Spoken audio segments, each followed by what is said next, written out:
నేను 130 డేస్‌లో నేర్చుకున్నది ఒకటే మామ. అసలు ఏ విషయంలోనే ఎక్స్‌క్యూజ్ చేయకూడదని. ఆ విషయాన్ని తెలుసుకోవడం వల్ల నేను ఈరోజు ఇలా మాట్లాడగలుగుతున్నాను ఇప్పుడు.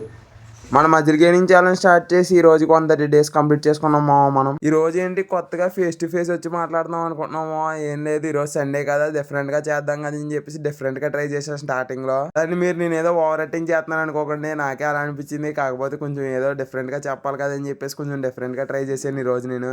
అందులోకి మనం మజిల్ గెయినింగ్ ఛాలెంజ్ స్టార్ట్ చేసి 130 డేస్ అయింది కాబట్టి అది ఒక కారణం అనుకోండి ఇలా చేయడానికి. సరే ఇంకా ఆ విషయం వదిలేండి. ఇంక ఈ రోజు ఏం జరిగిందంటే సండే కాబట్టి ఇంటికాడే ఉంటాం. పొద్దున్నే లేచిన వెంటనే చికెన్ తెచ్చుకున్నాను. చికెన్ తెచ్చుకుని కొంచెం సేపటి తర్వాత మళ్ళీ యాన వెళ్ళాను మామ. ఏదో పని ఉంటే సామాన్లు తీసుకుని ఇంటికి వచ్చే దారిలో ఒక విషయం ఆలోచించాను మామ. నేను బాగానే నేను ఈ కంటెంట్ స్టార్ట్ చేసి దగ్గరగా 4 months పైన అవుతుంది కదా మామ. కానీ నాకు ఈ రోజు ఎందుకో కానీ నేను ఎందుకు ఎంత అలా ఎక్స్క్యూజ్ చేయకుండా పెడుతున్నాను, రీచ్ లేకపోయినా ఏం లేకపోయినా అనిపించింది మామ. సడన్ గా నాకు ఎలా అనిపించినప్పుడల్లా మళ్ళీ వెంటనే ఇలా ఆలోచన వస్తుంది మామ. నేను దగ్గరగా 4 నెలలు 3 నెలలు కష్టపడిందంతా ఈ రోజు పెట్టకపోవడం వల్ల వేస్ట్ అయిపోద్దిరా అన్న ఫీల్ లో ఉంటాను. నేనే ఎక్స్క్యూజ్ చేసేయాలనుకుంటాను, మళ్ళీ నాకు నేనే ఎక్స్క్యూజ్ చేయకూడదు అనేసుకుంటాను వెంటనే. ఇలాంటి టైంలో ఒక్కొక్కసారి నాకు నేనే అర్థం కాను మామ ఏంటో మరి. నిజంగా చెప్పాలంటే నేను ఈ వీడియో కూడా తీయాలనుకోలేదు. ఎలా తీసానో తెలియదు, అలా వాయిస్ ఓవర్ ఇచ్చానో తెలియదు, ఆటోమేటిక్ గా అయిపోయింది అంతే.